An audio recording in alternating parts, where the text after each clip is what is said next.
Time for Final Thoughts with Bill Melugin, Steve Hilton, Kelly Hyman, and Julie Hamill. Bill, Trump made a big victory tonight, but will it hold if one of his indictments turns into a conviction? I think it would matter where the conviction is. I think a conviction in D.C. would be interpreted by voters a lot different than a conviction in Florida. Florida, he would probably have a fairly sympathetic jury. D.C., we all know he's not going to get a sympathetic jury out there. It's probably going to be a conviction no matter what is presented in court. So I think for the voters, it would kind of depend where it happens. Yeah, and Kelly, do you, after tonight's results, do you see a path for Haley's, candidacy, her going to July?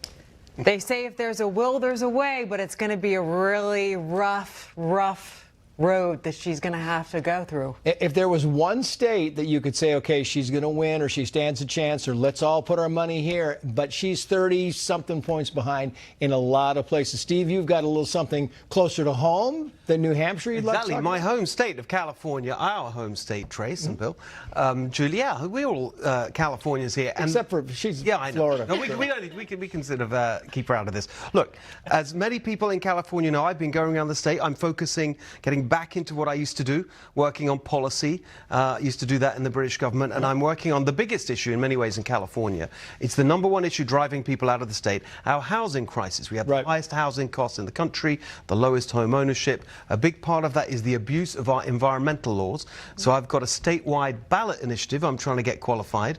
We're launching it tomorrow. So if people want to go and check it out, calhomesnow.com. Sign up. Get your petition. We got to get it on the ballot and solve this terrible housing crisis here in California. And as everybody knows, you had this seat, Steve, for a while, and you were kind of Do you miss you much better?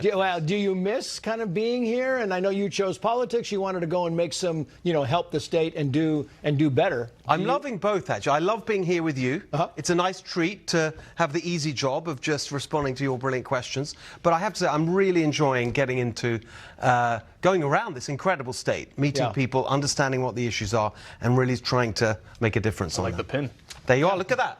I'm really serious. I've got a California pin. From going around the state, going back around the table, Julie Hamill, you brought up an interesting concept coined DeSantis depression. And you're a California girl, we should note. I know. I don't want to keep focusing on how sad I am about losing Ron DeSantis as a candidate.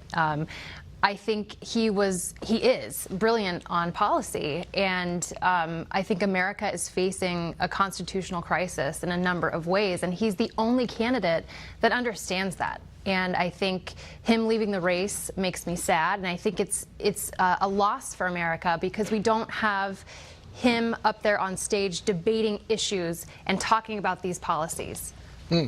Julie, Bill, Steve, Kelly, thank you all. And thank you for watching America's Late News, Fox News at Night, our continuing coverage of the New Hampshire primary.